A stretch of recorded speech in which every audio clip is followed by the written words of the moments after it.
The difference between an idiot and a genius is that a genius knows exactly which rules to break, and more importantly, why. Private First Class Murphy Murph Delgado didn't consider himself a genius, but he knew for a fact that the rules at Aegis Command Academy were broken, biased, and begging for a good shattering. So he figured he'd give them a hand, or rather, deny him his eyes. Cadets Delgado. The voice was a discordant symphony of gurgling, fluid, and clipped synthesized English, like a drowning man giving a lecture. Remove that ridiculous affectation at once, or face immediate disqualification from this exercise. Murph, standing at the starting line of the Academy's infamous obstacle course, the Gauntlet, didn't turn. He just kept bobbing his head, the tinny beat of an ancient Earth song leaking from the headphones of a battered music player clipped to his belt. A simple strip of black cloth was tied firmly over his eyes. He gave a lazy two-fingered salute in the general direction of the noise.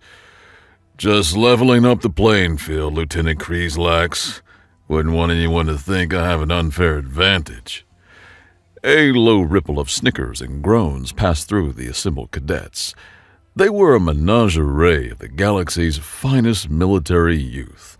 Hulking, crag-skinned Gronians, energy-based Sinti who appeared as columns of heat-distorted air, and a handful of ramrod-straight Aetolians, their posture so rigid it seemed a physical expression of their contempt for the lone human.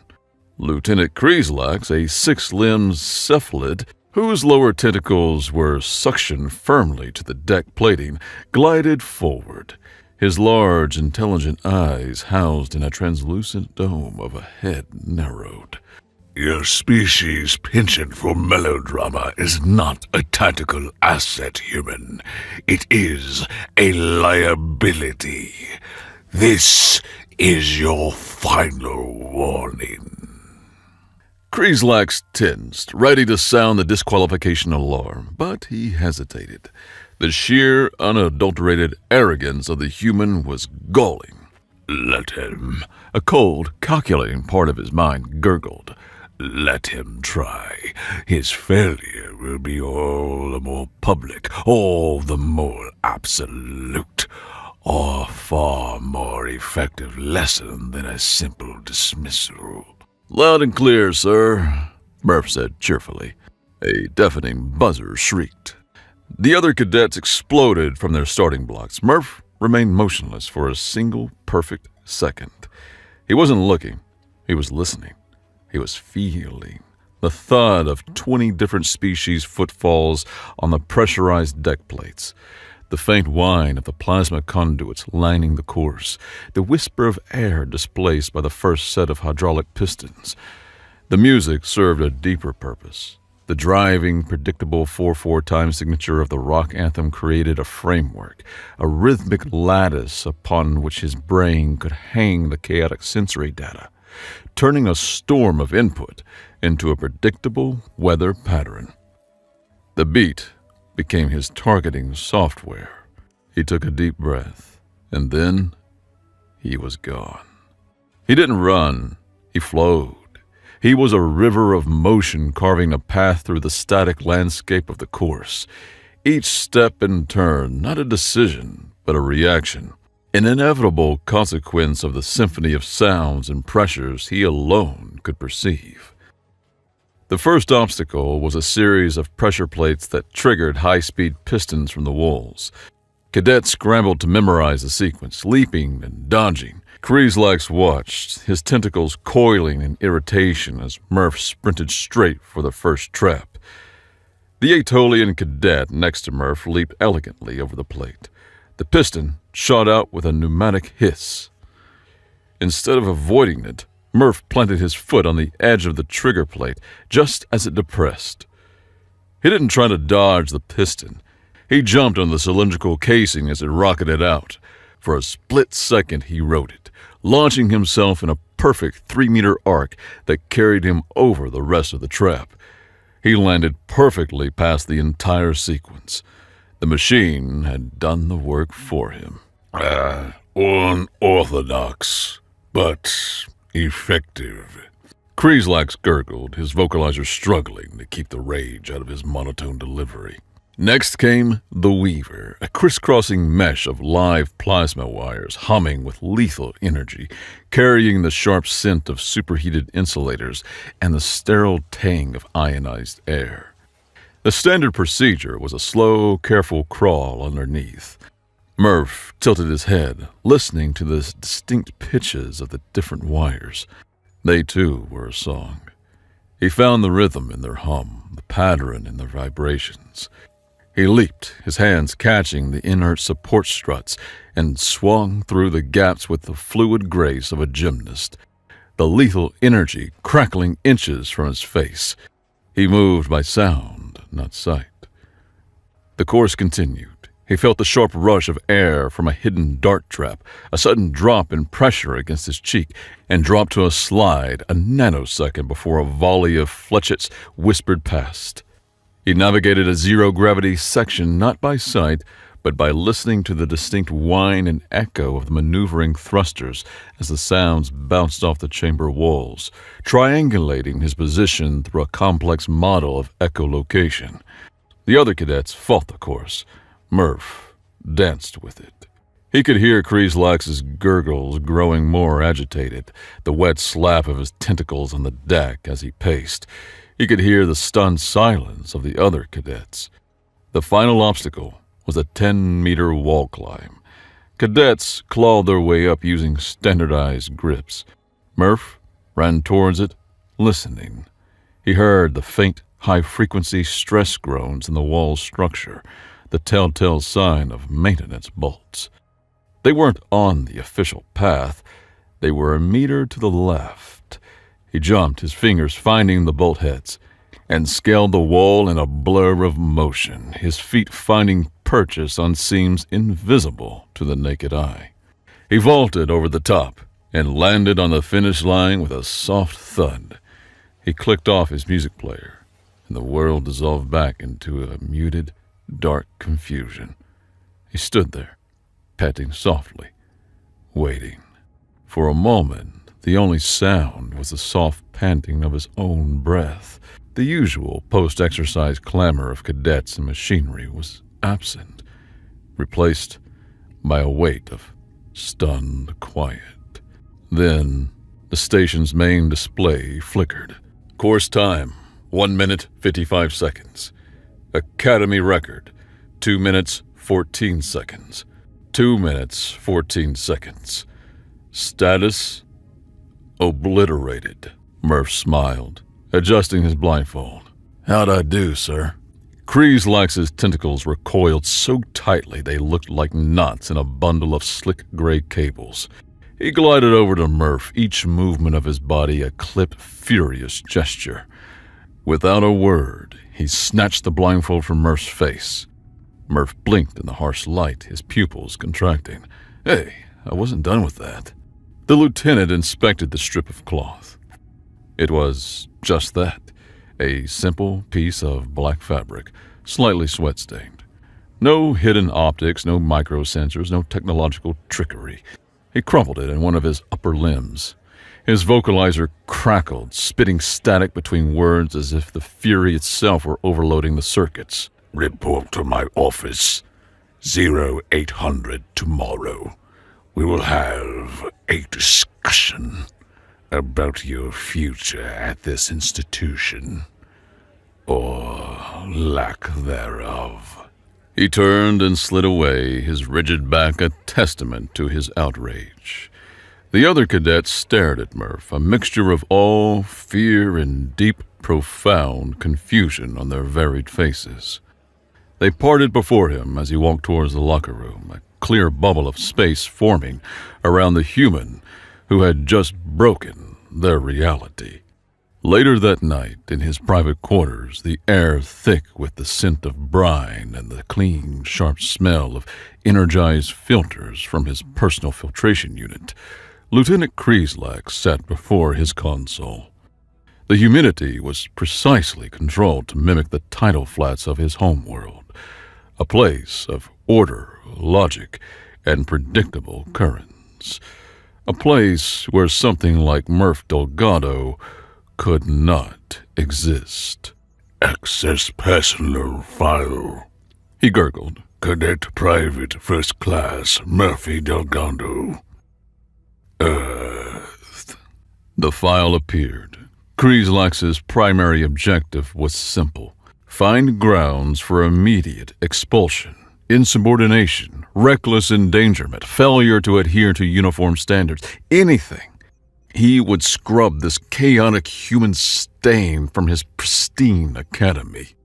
He pulled up the entrance exam scores, ready to find the data point that proved Delgado was a fluke, a statistical error. He stopped. His manipulators froze over the console. Aptitude Tactical Analysis, 99.8th percentile. Aptitude Spatial Reasoning, 99.9th percentile. Aptitude Threat Assessment, 99.7th percentile. Psychological Profile, Aberrant Nonlinear Problem Solver, High Tolerance for Chaotic Variables. Recommended for Unconventional Warfare Division. Kreeslax leaned back, the soft suction of his tentacles on his chair the only sound in the room.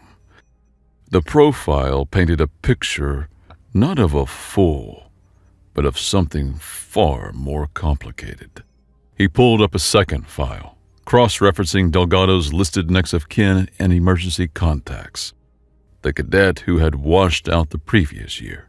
The friend Murph had mentioned in his application interview. A brilliant by-the-book soldier from Earth named Corporal Ines Soloviv. Her file showed a perfect record until her final test. A no-win hostage simulation. A simulation, Kreeslax noted with a flicker of shame, that had been designed by Aetolian tacticians and recently flagged in a system review for containing specific, unfair, anti-human psychological biases. Soloviv's career was over. The protest had been more than melodrama. It was revenge. In the mess hall, the universe was a treacherous landscape of unseen obstacles. Off-duty, off the zone, Murph was just a guy who couldn't see. He had kept the blindfold on, partly out of sheer stubbornness, and partly because taking it off now would feel like admitting he was just showing off. He shuffled forward in the food line, one hand tracing the guide rail. Is this the nutrient paste line or the nutrient slurry line? Slurry gives me gas. A calm, dry thought echoed in his mind, feeling less like a voice and more like the concept of wry amusement. It is the paste line, Earthman. The slurry is to your left. I would advise against it. The scent profile suggests a high sulfite content today. Murph grinned. Thanks, Glorbin. You're a lifesaver. Glorbin, a humanoid colony of telepathic mycelium, whose form seemed to waver like heat haze, perched silently on a floating grav disk, hovered beside him. Its body was a constantly shifting network of fungal threads, and its thoughts were translated by a small device on its disk into perfectly composed deadpan observations. Your gratitude is noted. It is a small service in return for the great cleansing. Murph still had no idea what the great cleansing was. He had had a bad cold during his first week, and in a shared transport with the mycoid delegation, he had let out a massive, earth-shattering sneeze. He was oblivious to the fact that a unique phage in his human mucus had wiped out a parasitic blight that had plagued Glorbin's home colony for generations. To Glorbin, Murph wasn't a cadet. He was a walking, talking, biological miracle. As Murph collected his tray of beige paste, a shadow fell over him. The air pressure shifted. A low, rumbling growl vibrated through the floor. Human. The voice was a low, gravelly rasp that vibrated through the deck plates. Your stunt in the gauntlet was a disgrace. You mock this institution. You mock us all. Murph tilted his head, focusing. He couldn't see the hulking 8-foot cadet, a rocky-skinned Borgian whose species communicated primarily through ritualized combat. He didn't register the aggressive posture, the furious glare, or the fists clenched so tightly they looked like geological formations. All his senses processed was the sound, a harsh, labored wheezing between the words. The scent of stressed minerals from the Borgian's hide, the subtle tremor in his voice. He fumbled in his pocket and pulled out a small packet.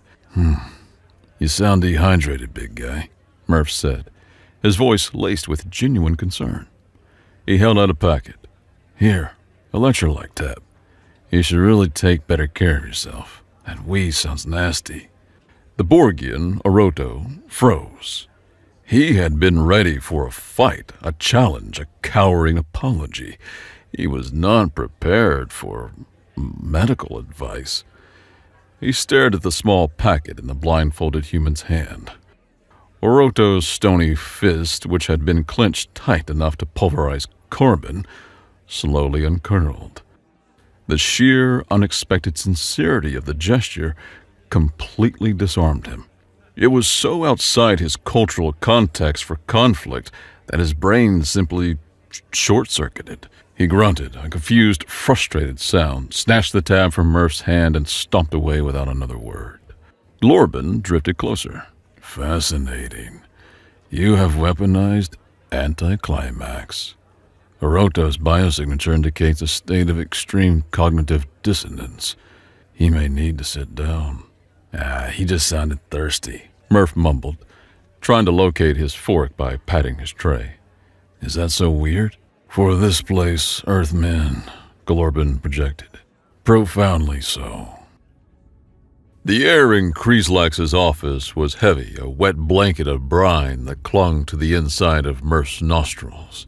A sharp, clean tang from the energized filtration unit cut through it, a high note in a bass-heavy chord of humidity.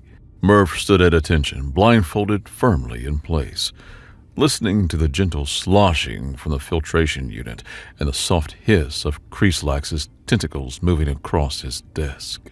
Cadet Delgado, the vocalizer began, devoid of its earlier rage, now honed to a sharp, professional edge. Your performance in the gauntlet was, by official metrics, successful. The record has been logged. Commandant Year has taken an interest. The last 3 words were spoken as if they were a disgusting type of mold. However, Kreeslax continued, your method was an act of blatant insubordination. You violated uniform protocol. You disregarded a direct order from a superior officer. By all rights, I should have you cleaning plasma conduits with a toothbrush for the next rotation. Is that an official assignment, sir? Murph asked. Because I've got a great playlist for conduit cleaning. Kreeslax ignored him. Your protest, as you call it, is noted. Its purpose, while misguided, is understood. But let me be unequivocally clear. This indulgence ends now.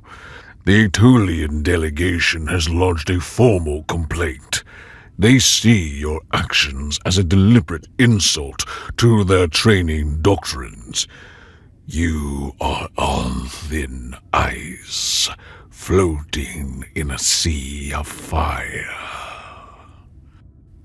Metaphorically speaking, I assume, Murph said. From this moment forward, you will be held to a higher standard than any other cadet in this academy's history, Kreeslax stated, his voice dropping.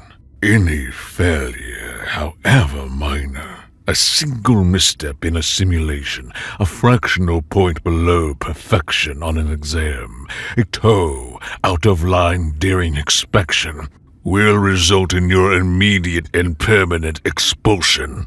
There will be no warnings. There will be no second chances. Am I understood? Murph's cheerful demeanor finally faded. He stood a little straighter. Understood, sir. Dismissed. Murph executed a perfect, crisp about-face and walked out. His steps even and sure. He didn't need to see the door. He had mapped out the room by sound the moment he had entered. Kreeslax was left alone in his humid sanctuary, staring at the closed door. He looked back at the file on his screen, at the staggering scores and the absurd psychological profile. The contradiction was a puzzle that grated on his logical mind, a piece of data that refused to fit the established model. He wanted to hate the human, but a small, terrifying part of him was beginning to realize that the human might just be right. The rules were broken, and that was a thought far more dangerous than any blindfolded stunt. Dr. Tula Knox hummed a jaunty off-key tune, her fingers tapping and swiping across a holographic interface. Her lab was a chaotic masterpiece of organized clutter, wires snaking across the floor like metallic vines, and spare alien psychology probes propped up in coffee mugs. She was everything the Academy was not: messy, unpredictable, and gloriously unhinged. And a little tweak here, she muttered to herself, her eyes alight with an obsessive curiosity. A minor fluctuation in the cultural empathy subroutines there. On her main screen was the architecture for the next cadet trial, a diplomatic hostage simulation. The scenario was a tense standoff with a holographic recreation of the corsairs of the Outer Rim. A perfect boring by the book test. Tula grinned. Boring is bad for the data. As the original architect of the Academy's psychological simulation software, she knew its back doors better than she knew her own relatives. She slipped past the security safeguards like a ghost. She wasn't malicious, she was just curious. Her fringe theory was that human chaos was a quantifiable combat variable, and Cadet Delgado was the most beautiful test subject she had ever encountered. She found the Corsair AI's cultural parameter file.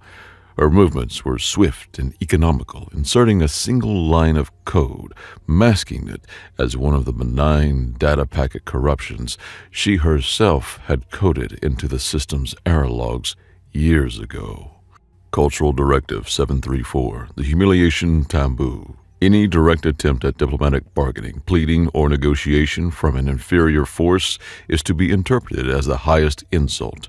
Protocol: immediate execution of hostage. She leaned back, admiring her handiwork. They always logged as harmless glitches.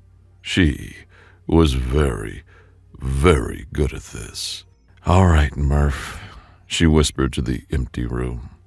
Let's see how you talk your way out of a problem you're not allowed to talk about. Show me some beautiful, chaotic data.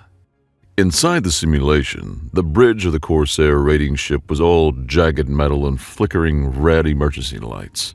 The air smelled of stale, recycled oxygen and the faint, coppery tang of fierce sweat from the hostage. The pirate captain, a burly drusk with tusks like daggers, had his plasma rifle pressed to the head of a trembling ambassador. One more word about reasonable terms, and I decorate this bulkhead with his brain matter. The Corsair bellowed, spittle flying from his lips. Murph ignored the pirate's shouting. He was listening to the undercurrents. The Corsair captain's voice was strained. His breathing was shallow. The crew behind him were fidgeting, their armor creaking. They weren't confident conquerors. They were stressed. He leaned towards Glorbin. They sound wound up and hungry. Glorbin, my friend, do me a favor. I exist to serve the great progenitor of the cleansing. Glorben projected with his usual dryness. Ask them if they've eaten recently, Murph whispered. Glorben paused, its mycelial form pulsing gently. An unorthodox diplomatic overture, but then I've come to expect nothing less. The telepathic query shot across the bridge. It wasn't a demand or a plea. It was a simple, bizarre question. The blind one wishes to know if you have partaken in a recent meal. He senses gastric distress. The Corsair captain blinked, his finger easing off the trigger. What? Did he just ask if we've had lunch? His crew members murmured in confusion. The entire script of the simulation, threaten, demand, execute, had been derailed. Murph didn't wait for an answer. Glorben, where's the galley on this rust bucket? 37 degrees to your left, past the snarling crewman with the vibrating dagger. It appears to be a standard G9 model nutrient synthesizer. Perfect. Murph strode confidently across the bridge, deftly stepping around the befuddled pirates. He found the synthesizer panel and began slapping buttons, guided by Glorben's telepathic directions. Okay, let's see what we've got here, he announced to the room. Reconstituted protein base, a little bit of a yeast extract for that savory kick. Needs more salt. He started making loud, appreciative cooking noises. Now, the key to a good soup is a slow simmer. You can't rush perfection. This is going to be a hearty, life-affirming broth. Good for morale. Now, who wants a bowl? The pirates stared, their weapons lowered slightly. They had programming for combat, for negotiation, for cruelty. They had absolutely no programming for a hostage negotiator who decided to make them soup. The AI running the simulation frantically searched its databases. This wasn't a threat, it wasn't a negotiation, it wasn't even an insult. It was so far outside the established parameters that the system could only classify it under one obscure protocol. Analysis, unknown cultural interaction, potential novel gesture of goodwill, classifying as cultural overture, type 8, communal food preparation. Response, de-escalate hostilities. Await further cultural exchange. The Corsair captain slowly lowered his rifle. He looked at the hostage, then at the human happily simmering a pot of imaginary soup. He grunted. Fine, but if it's bland, he gets spaced. A notification popped up where Murph's view should have been. Simulation complete. Objective achieved. Hostage secured. Score, 100 out of 100. Method, gastronomic diplomacy. In her lab, Dr. Knox stared at the results flowing onto her screen. Her jaw was slack. She had designed a perfect logical trap, a Kobayashi Maru of social interaction, and Murph had beaten it by offering to cook. The data is, she whispered, a slow grin spreading across her face. The data is beautiful. She leaned forward, already planning the next trial. More stimulus is required. The hangar bay was a vast, zero-gravity cavern filled with the hulking shapes of combat mechs. The next trial, 5-on-1 and not the fun kind. 5 of the Academy's top cadets, all Atolians, were strapped into state-of-the-art Warhawk assault mechs, sleek, powerful machines bristling with plasma cannons and missile pods. Murph was strapped into the cockpit of his ride. It was a pack mule, a stripped-down two-legged utility mech used for hauling cargo. It had no weapons, reinforced armor, or advanced targeting systems. It had 2 powerful hydraulic gripping arms and beefed-up maneuvering thrusters. It was, essentially, a flying forklift. This seems fair, Murph said into his comms, his voice echoing in the small cockpit. From the observation deck, Glorben's voice projected calmly in his mind. The mycoid was patched into his comms with Lieutenant Kreeslax's explicit authorization. The cephalid, now morbidly fascinated, had approved Glorben's request to be an official observer. I want every aberrant variable documented for the expulsion hearing. Kreeslax had gurgled to his aide, a justification that barely concealed his own burning curiosity. The probability of your survival is calculated at 0.034%, Glorben transmitted. This does not account for what you term Murph logic. Therefore, the data is unreliable. In her lab, Dr. Knox watched the proceedings with glee. With a few quiet commands, routed through a mislabeled diagnostic port she herself had installed, she accessed the Aetolian Max Core systems. "Safety limiters are so limiting," she chirped, disabling the weapon output regulators on the Warhawks. Their cannons would now fire at 150% of their rated power. The recoil would be hell on their targeting, but the destructive potential would be magnificent. "This will force a much more decisive, data-rich confrontation." She sat back, steepled her fingers, and waited for the show. "Trial begins now."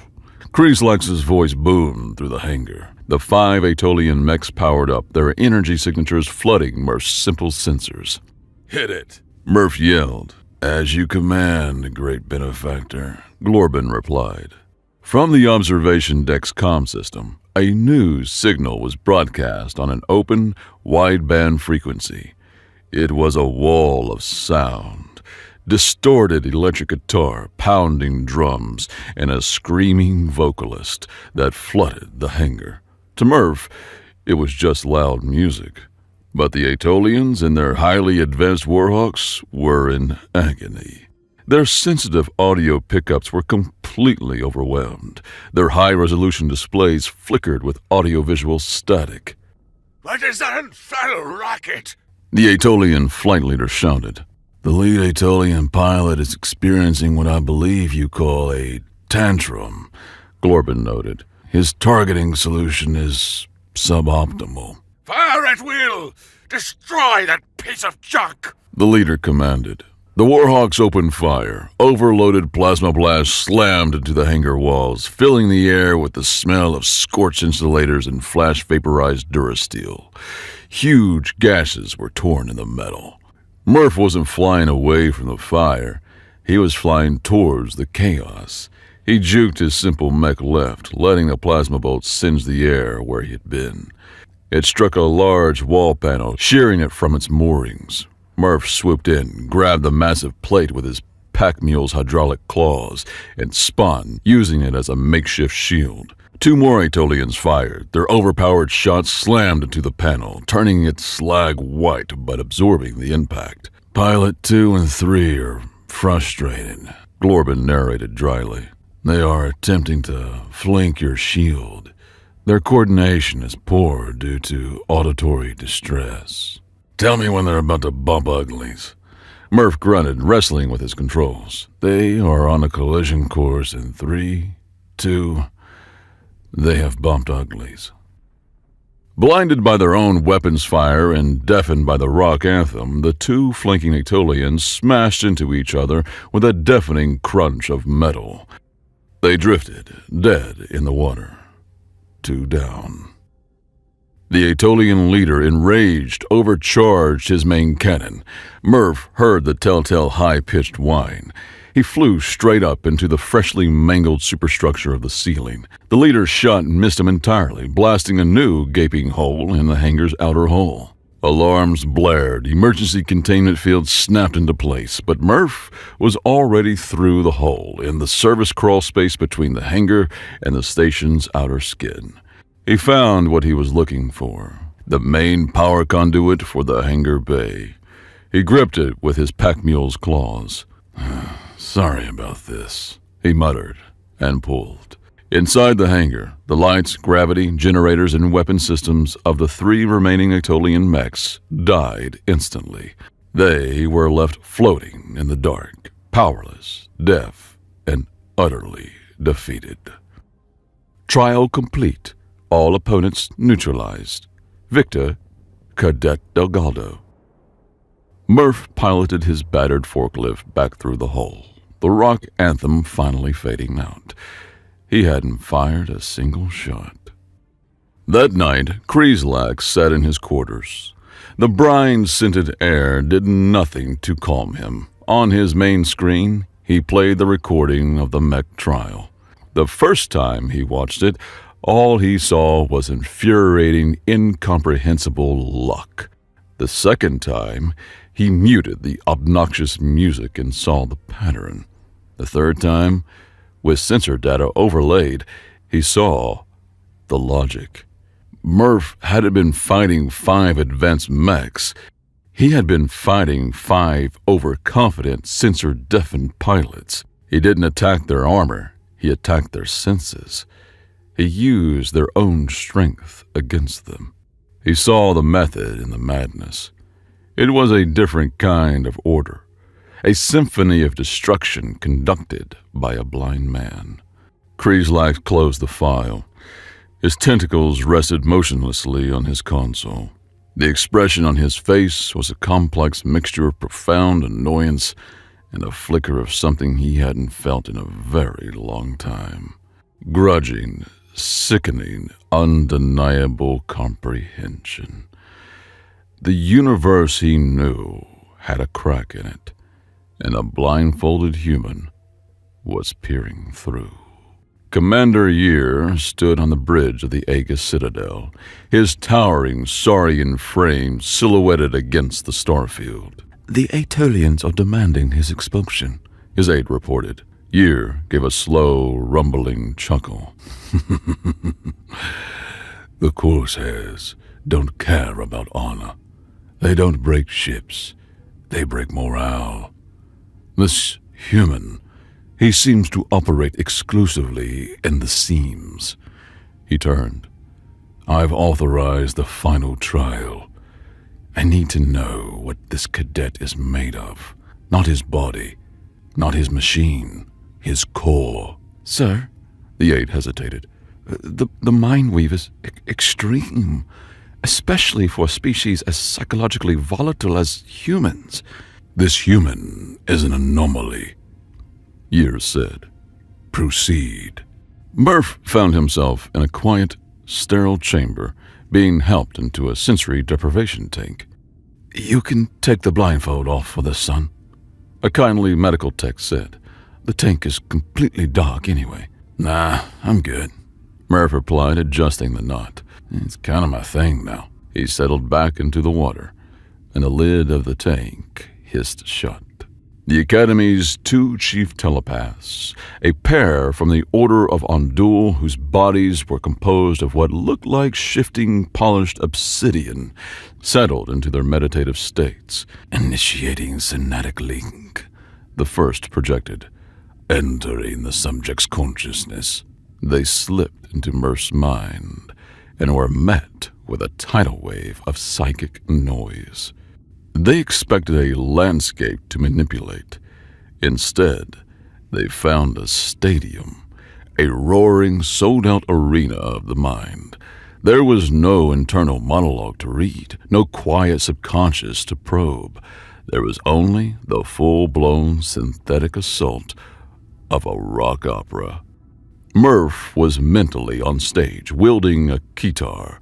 The opening synthesizer riff of The Final Countdown blared through his consciousness, not as sound, but as a multisensory experience.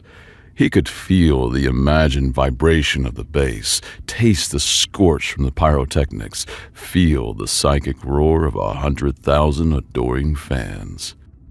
The Ondul telepaths reeled.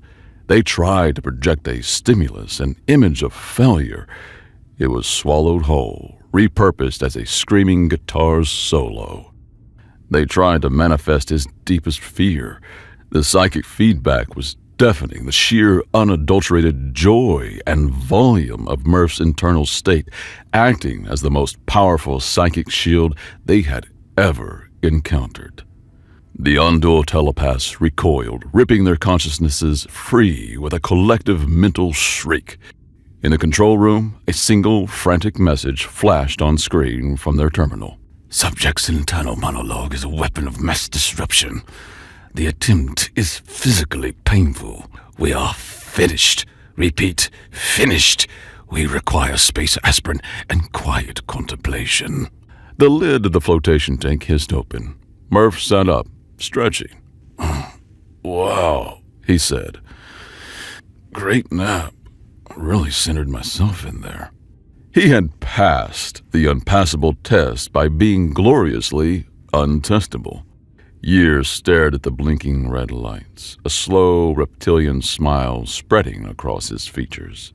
A deep, shuddering boom rocked the entire station, throwing Murph against the side of the tank. Red alert klaxons blared. What was that? Murph shouted. Over the station-wide comms, a panicked voice cried out.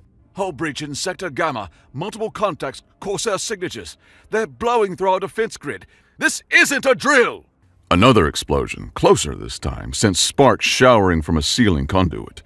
The simulations were over.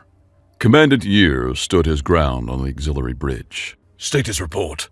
Their attack isn't following any recognized doctrine, sir. An officer yelled. They're targeting key structural points with pinpoint accuracy. On one screen, Kreeslax's face appeared. Commandant, they're boarding. On another, Dr. Knox popped up, ecstatic. Commandant Year, their movements aren't random. They're systematically targeting structural weaknesses based on common galactic engineering standards. They're disassembling the station. Year looked from the panicked fleet report to Kreeslax's desperate defense to Knox's brilliant analysis. Order was failing. Doctrine was a death sentence. He needed a different kind of weapon. Find me, Delgado. The corridor lights flickered. Murph and Glorbin were pinned down behind an overturned supply cart as plasma bolts stitched fiery patterns across the opposite bulkhead, the air filling with the acrid smell of burnt plasteel. A squad of 5 Corsairs were advancing. Murph's comm crackled. It was Kreeslax. Delgado, status. Having a bit of a disagreement with some heavily armored tourists, sir. Murph yelled back. We're near the F mess hall. Negative. We're pinned down. I need a diversion, Delgado. Any diversion. A diversion? Murph's head snapped up. Beneath the battle, he heard the faint, rhythmic whirring of the automated food dispensers. Glorbin, you still with me? My physical form is cowering, but my consciousness is resolute. The mycoid projected. I need you to guide my hands. There's a power junction for the cafeteria systems on this wall. Guided by Glorbin, Murph ripped open a panel. Okay, hotwire the main dispenser feed to the sanitation bot network and overload it. You need to weaponize lunch, Glorbin stated. Waste nut, want not. Murph grinned, jamming 2 conduits together. From the mess hall entrance, a wave of automated machines surged into the corridor, spraying torrents of superheated adhesive nutrient paste. The Corsair squad was hit by a tidal wave of sticky beige goo. It gummed up their exosuits and clogged their weapons, turning the 5 mercenaries into a single sticky, immobilized sculpture of failure. On the auxiliary bridge, Year watched the security feed. He saw the Corsair squad neutralized. He looked at Knox's screen, at the Corsair's patterns, then at the display showing Murph's unpredictable defense. Kreeslax, Year commanded. I'm giving you a new primary weapon, Cadet Delgado. Give him objectives, not orders. Dr. Knox, you will be his eyes. Feed him the enemy's weak points. Let's see what happens when all chaos meets theirs. A single gurgle of acceptance came from Kreeslax. Understood, Commandant. Kreeslax, embracing the madness, opened a channel. Delgado, Knox reports the Corsair command team is using the main ventilation shaft to bypass our checkpoints. Objective, stop them. On it, sir. Murph replied, already moving.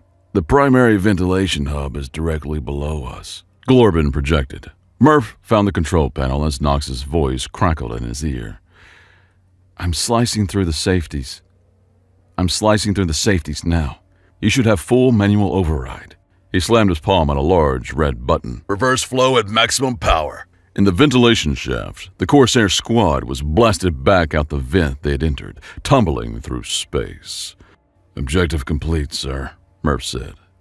What's next? The command ship is docked at Bay 9, providing fire support. Kreeslax relayed.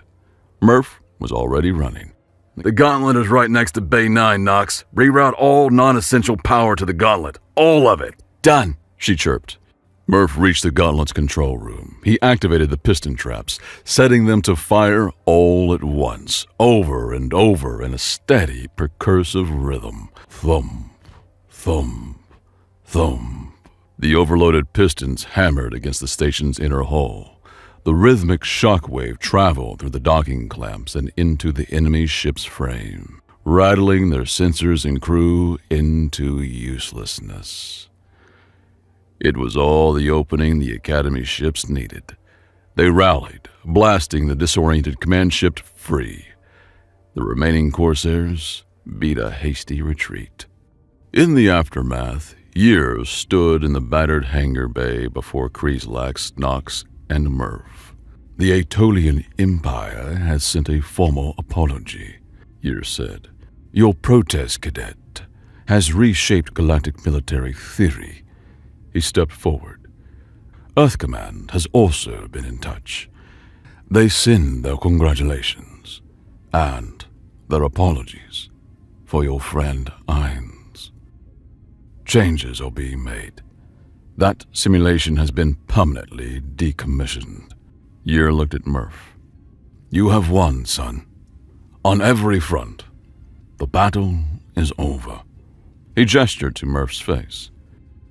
You can take off the blindfold now. Murph stopped humming. A slow, easy grin spread across his face. He reached up with both hands, his fingers touching the simple black cloth. But he didn't untie it. He just adjusted the knot, making it a little more comfortable. With all due respect, Commander, he said, his voice clear and steady.